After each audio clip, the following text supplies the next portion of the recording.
राधे राधे दोस्तों, स्वागत है आप सभी का आपके अपने चैनल सनातन धर्म पर। दोस्तों, इंदिरा एकादशी का व्रत विशेष रूप से पितरों को मोक्ष दिलाने वाला होता है। इस व्रत को धारण करने से व्रत करने वाले साधक को तो मृत्यु उपरांत मोक्ष मिलता ही है, साथ ही उसके साथ साथ उसके 7 पीढ़ियों के पितरों का भी उद्धार हो जाता है। इस एकादशी पर पितरों के नाम से श्राद्ध तर्पण करने से, दान पुण्य करने से पितरों को प्रसन्नता मिलती है और वे अपने परिवारजनों को सफलता, उन्नति, धन वृद्धि, वंश वृद्धि का आशीर्वाद देते हैं। इसलिए बहुत ही महत्वपूर्ण होता है इंदिरा एकादशी का व्रत। शास्त्रों के अनुसार इंदिरा एकादशी पर व्रत धारण करते हुए यदि इस एकादशी की व्रत कथा सुनी या पढ़ी जाती है तो वाजपेयी यज्ञ कराने के बराबर पुण्य फल मिलता है, साथ ही समस्त पापों का नाश हो जाता है। तो जान लेते हैं आज की वीडियो में कि इंदिरा एकादशी व्रत कथा क्या है। साथ ही जानेंगे इस एकादशी के व्रत पारण का शुभ समय क्या रहेगा और जानेंगे व्रत पारण की विधि के बारे में।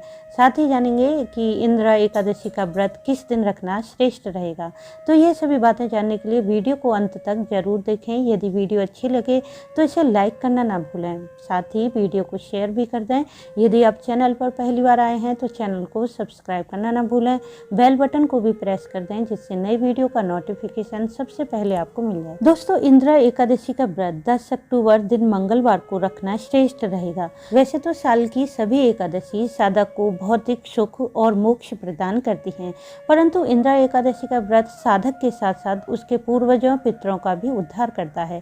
इस व्रत के प्रभाव से पूर्वजों की 7 पीढ़ियों को मुक्ति मिलती है। इसलिए यदि आप इस एकादशी का व्रत श्रीहरि का पूजन करते हैं तब तो आपका सर्वथा कल्याण है, परंतु यदि किसी समस्या के कारण व्रत नहीं कर पाते हैं तब भी इस एकादशी का संपूर्ण फल प्राप्त कर सकते हैं।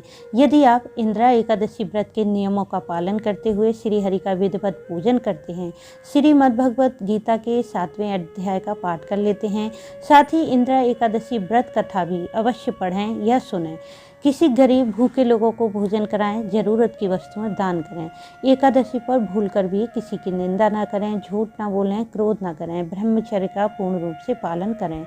इस दिन स्त्रियां बाल न धोएं, पुरुष शेविंग ना करें और एकादशी के दिन चावल ना खाएं। इस प्रकार के नियमों का पालन करने से भगवान श्री हरि की कृपा मिलती है, साथ ही समस्त प्रकार के पापों का नाश होता है। इस प्रकार यदि आप सभी नियमों का पालन कर लेते हैं तो बिना व्रत करे भी भगवान श्री हरि की कृपा आपको शीघ्र ही प्राप्त होती है।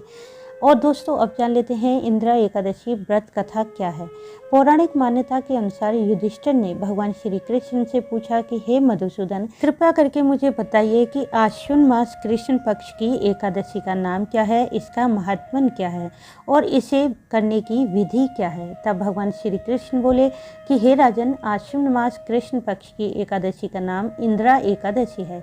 इस व्रत के प्रभाव से बड़े से बड़े पापों का नाश हो जाता है। नीच योनि में पड़े हुए पितरों को भी यह एकादशी सद्गति देने वाली होती है। पूर्व काल की बात है, सतयुग में महिष्मती नगरी में राजा इंद्रसेन थे। वह अपनी प्रजा का अच्छे से पालन करते थे। उनका यश चारों ओर फैला हुआ था। वह राजा पुत्र पौत्र धन आदि से संपन्न विष्णु भगवान के परम भक्त थे। एक दिन राजा अपनी सभा में बैठे थे, तब वहाँ देव ऋषि नारद पधारे। तब राजा ने देव ऋषि नारद का खूब आदर सत्कार किया और उनसे सभा में आने का कारण पूछा। तब देव ऋषि नारद ने कहा कि हे राजन, आप बहुत ही धर्मात्मा, न्याय प्रिय हैं। आप धर्म का पालन करने वाले हैं। आप तो यहाँ सभी प्रकार के सुख भोग रहे हैं, परंतु आपके पिता यमलोक में दुखी हैं। एक बार जब मैं धर्मराज से मिलने गया तब तुम्हारे पिता से मेरी भेंट हुई और उन्होंने ही मुझे तुम्हारे पास यह संदेश पहुँचाने के लिए कहा है। आपके पिता के एकादशी व्रत भंग होने के कारण उन्हें दोष लगा है और उसके कारण उन्हें यमलोक में कष्ट झेलने पड़ रहे हैं। उनको सद्गति दिलाने और स्वर्ग प्राप्ति के लिए आप उनके निमित्त आश्विन मास की कृष्ण पक्ष की इंदिरा एकादशी का व्रत करें, जिससे उन्हें यमलोक के कष्टों से मुक्ति मिलेगी और स्वर्ग की प्राप्ति होगी। तब राजा इंद्रसेन ने देवऋषि नारद से इंदिरा एकादशी व्रत की विधि बताने का अनुरोध किया। तब देवऋषि नारद ने कहा कि हे राजन, इंदिरा एकादशी व्रत धारण करने से सभी पापों का नाश हो जाता है और अपने पूर्वजों के निमित्त यह व्रत करने से उन्हें सद्गति मिलती है। इस एकादशी का आरंभ 10वीं तिथि से ही हो जाता है। 10वीं तिथि वाले दिन श्रद्धापूर्वक प्रातःकाल स्नान करें, फिर दोपहर के समय नदी या तीर्थ स्थान या सरोवर पर जाकर पुनः स्नान करें।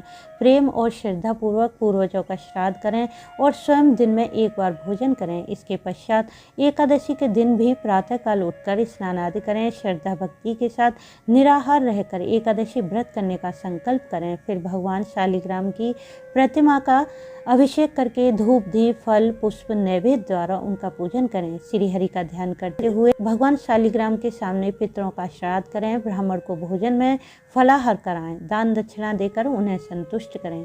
गाय को भोजन कराएं। रात्रि में रात्रि जागरण करें। तत्पश्चात द्वादशी में प्रातःकाल स्नान करके सूर्यदेव को अर्घ्य दें। श्री हरि का पूजन करें और ब्राह्मण और गरीबों को भोजन कराएं। फिर मौन धारण करके अपने परिवारजनों सहित भोजन करें। यह व्रत पूर्ण श्रद्धा भक्ति के साथ काम क्रोध आलस्य त्याग करके करने से आपके पिता को सद्गति अवश्य प्राप्त होगी। यह कहकर देवऋषि नारद वहां से अंतर्ध्यान हो गए। अपने पिता की इच्छा पूर्ण करने और सद्गति के लिए राजा इंद्रसेन ने अपने पिता के निमित्त इंद्रा एकादशी व्रत का संकल्प किया। विधि विधान से व्रत कर श्री हरि विष्णु से पिता के स्वर्ग में स्थान देने की प्रार्थना की। भगवान विष्णु की कृपा से इंद्रसेन के पिता यमलोक के कष्टों से छूटकर स्वर्ग लोक चले गए। इंद्रा एकादशी व्रत के प्रभाव से राजा इंद्रसेन भी इस धरती के सुख भोग कर मृत्यु उपरांत स्वर्ग चले गए। भगवान श्री कृष्ण बोले कि हे धर्मराज युधिष्ठिर, मैंने तुम्हें इंद्रा एकादशी व्रत का महत्व बताया। इसे कहने सुनने से मनुष्य धरती के सुख भोग कर मृत्यु के उपरांत वैकुंठ धाम को चला जाता है। साथ ही उसके पितरों का उद्धार हो जाता है और घर का पितृदोष भी समाप्त हो जाता है। बोलो श्री हरि विष्णु माँ लक्ष्मी की जय। और दोस्तों अब जान लेते हैं कि इंद्रा एकादशी व्रत का पारण कैसे करें और पारण करने का शुभ समय क्या रहेगा। द्वादशी तिथि में सुबह जल्दी उठकर स्नान आदि करें। श्री हरि का पूजन करें। इसके बाद इस दिन भोजन में शुद्ध सात्विक बिना प्याज लहसुन का भोजन बनाएं। इस दिन भोजन में वह वस्तु बनाएं जो आपके पितरों को पसंद हो, परंतु इस दिन आप भोजन में बैगन मूली साग मसूर की दाल टमाटर इत्यादि ना बनाएं। इस दिन आप खीर पूरी सब्जी चावल रायता इत्यादि बना सकते हैं। सबसे पहले भोजन का भाग गाय के लिए निकालें। फिर भगवान श्री हरि को भोजन का भोग लगाएं। उसमें तुलसी पत्र डाल दें। फिर किसी ब्राह्मण को भोजन जरूर कराएं। ध्यान रखें कि भोजन के लिए ब्राह्मण को एक दिन पहले ही निमंत्रण दे दें, जिससे कि वो सही समय पर आ जाएं और उन्हें श्रद्धापूर्वक भोजन कराएं।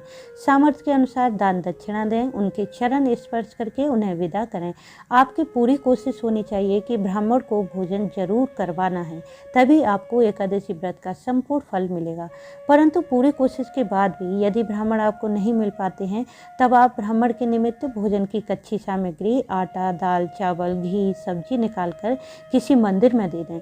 कुछ दक्षिणा जरूर रख दें। फिर दान करने के बाद पारण का शुभ मुहूर्त देकर अपना व्रत खोल लें। इस प्रकार से इंद्रा एकादशी व्रत का पारण करें। और इस एकादशी के व्रत पारण का समय रहेगा 11 अक्टूबर सुबह 6:19 से 8:14। तो दोस्तों उम्मीद है इस वीडियो से आपको लाभ अवश्य होगा। वीडियो अच्छा लगा हो तो इसे लाइक करें शेयर करें, साथ ही चैनल को सब्सक्राइब कर लें, बेल बटन को प्रेस कर दें, जिससे नई वीडियो का नोटिफिकेशन सबसे पहले आपको मिल जाए। वीडियो अंत तक देखने के लिए आपका धन्यवाद। राधे राधे।